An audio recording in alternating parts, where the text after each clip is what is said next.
Oh, this is Alan. Alan's Lonely Bookshelf here with the library tour.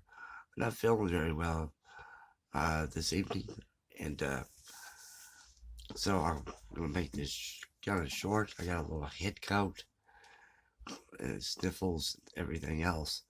So the first book is and I've showed this before on my channel, and I probably could get a new copy. This is Sonny's Experiences in the Japanese-Russian War, which took place in 1903. 1905, and it was copyrighted in 1902 by Henry Neal, and you have a lot of photographs, reproduction photographs of the Russian-Japanese War. This is the Tsar Nicholas II addressing the troops, and so they actually lost this war. The Russians did. The advances, and there's some other illustrations in here.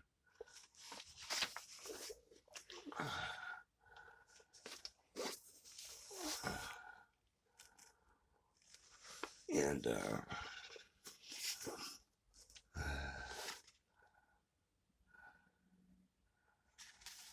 and another illustration. It's a rather fierce pond I've gotten into. So yeah, and I was happy to have this one. It's only about 450 pages. And Uncle Sam will not have the door closed to Manchuria. So I'll just pull books off the shelf here and let's just go through them. And this is The French Connection by Robin Moore. Gene Hackman starred in the movie version of this and playing Popeye Doyle. And this one is actually, there's kind of a glare on here, a glossy cover. And this one is, what did I say?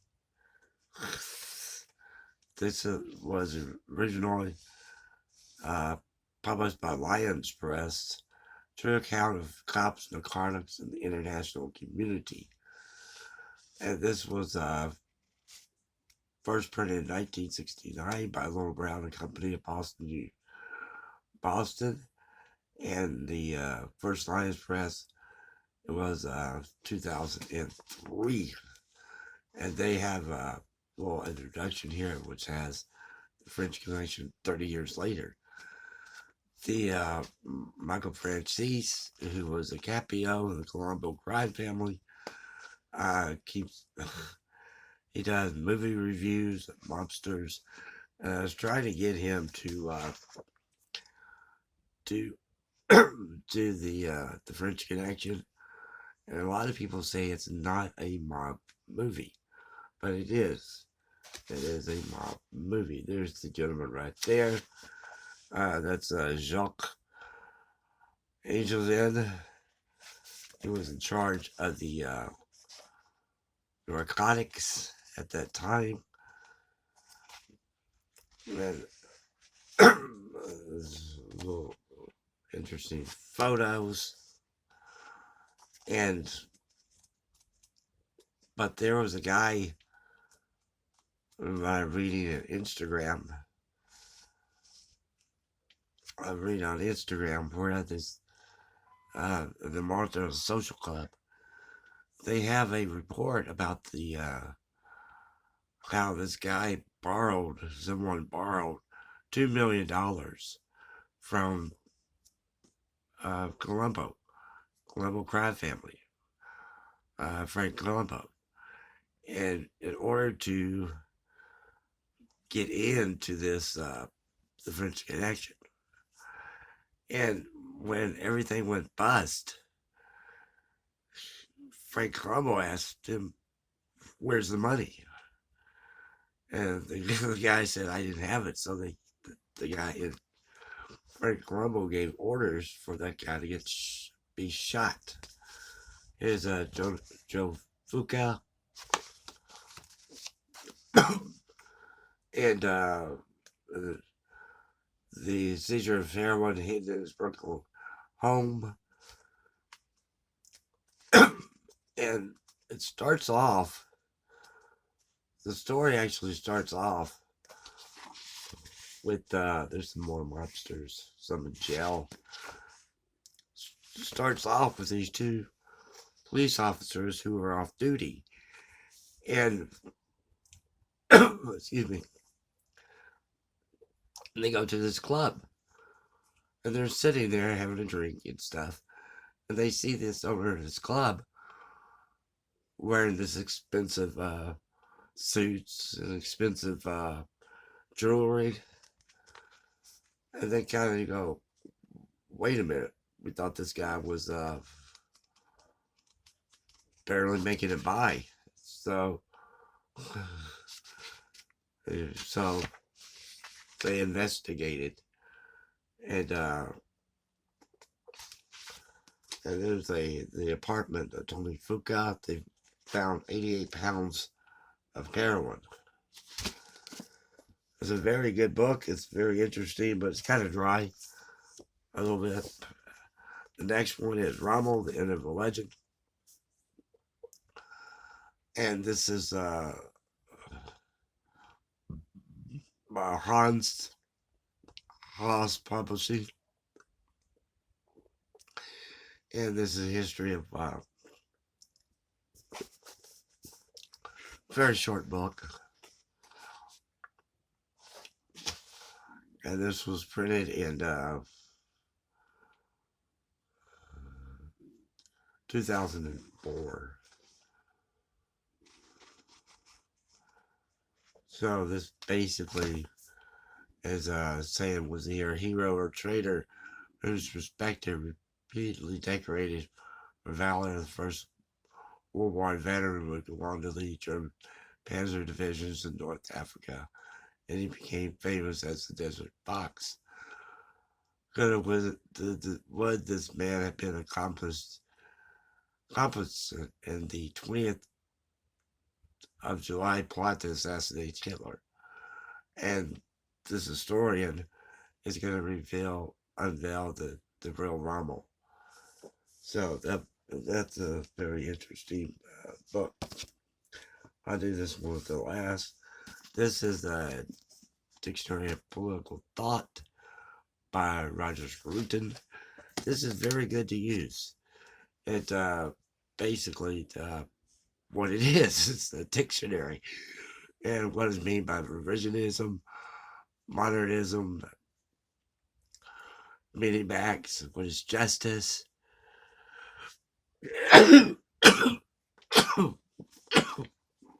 Excuse me. And Liberal Party, Libertarian, and it's just right there at your fingertips. Then the next one is a book by George Whitefield. It's a small little book. George, God's Anointed Servant in the Great Revival of the 18th Century. This is by Arnold A. Dallimore. And this is by Crossway Books. It's actually came for Truth for Life. And it's a ministry of I forgot the pastor's name now. It's a ministry, and so it's very condensed. And George Whitefield was a Puritan pastor preacher, and he was famous for his sermon, Sinners in the Hands of an Angry God. And this is very good. The next two, and I'll end with these. This is on Writing Well, a classical guide to writing nonfiction, 6th edition, revised and updated William Censer. And this is by Harper Perennial Press.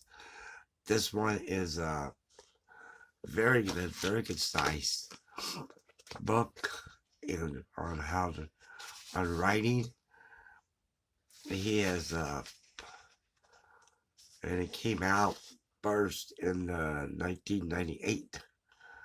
So it's been reprinted like 6 different times. So apparently it's pretty good.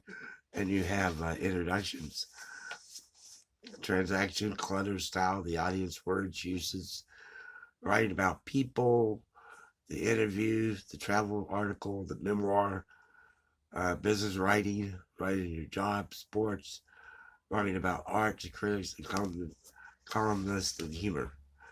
So it might be a little outdated because of the internet. It was before the internet, but it is well worth your time to get this. The last book that I'll end with this is The History of the Allens by Bernard Buckrick. Buckrick. From their first appearance in sources of classical antiquity through the early Middle Ages.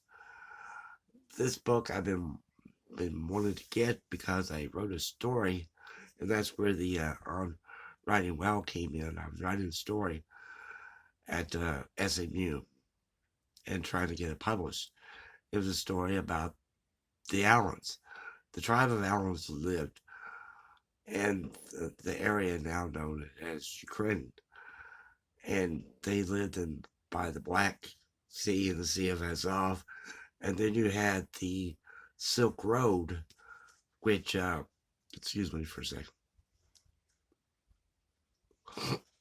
Yeah, the Silk Road, which goes through the two Caucasus Mountains, and they control that area. They control the trade route, and they also incorporated instead of they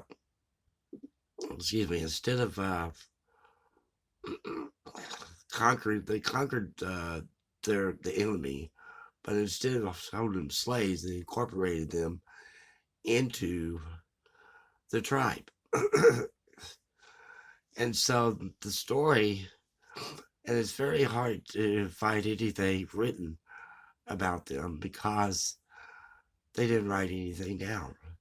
And I found a little small piece in the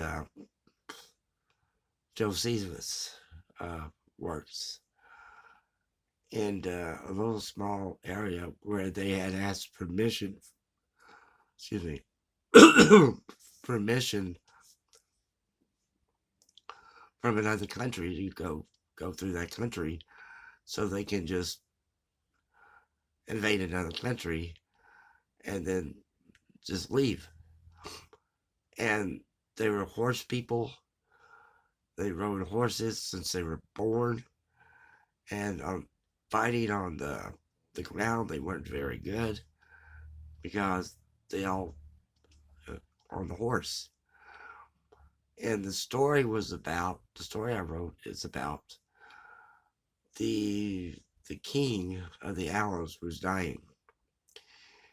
And the king had two sons. And one of them was kind of a boisterous type of person and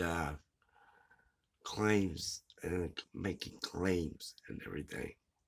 And a loud talker. The other one was soft spoken and understood what his father would say and understood how, and he would dream about leading men into a battle. And so you had these two brothers who were actually fighting for the family dynamic. And there's the one who was very soft spoken was actually younger. So naturally, the one who was older, who was boisterous and loud, and really didn't pay any attention to what's the word? To discipline. He didn't have any discipline, and he was the oldest. So it's an interesting tale, and it's an interesting story. The Alans were defeated by the white Mongols. They separated and dispersed. They were dispersed, excuse me. They went to France, where a lot of the towns in France, villages in France, are named after Alans. And you also have they also became Christianized. So it was a very interesting story. It was very enjoyed it, but I wish I got it published. Well, thank you very much for watching, and have a good night.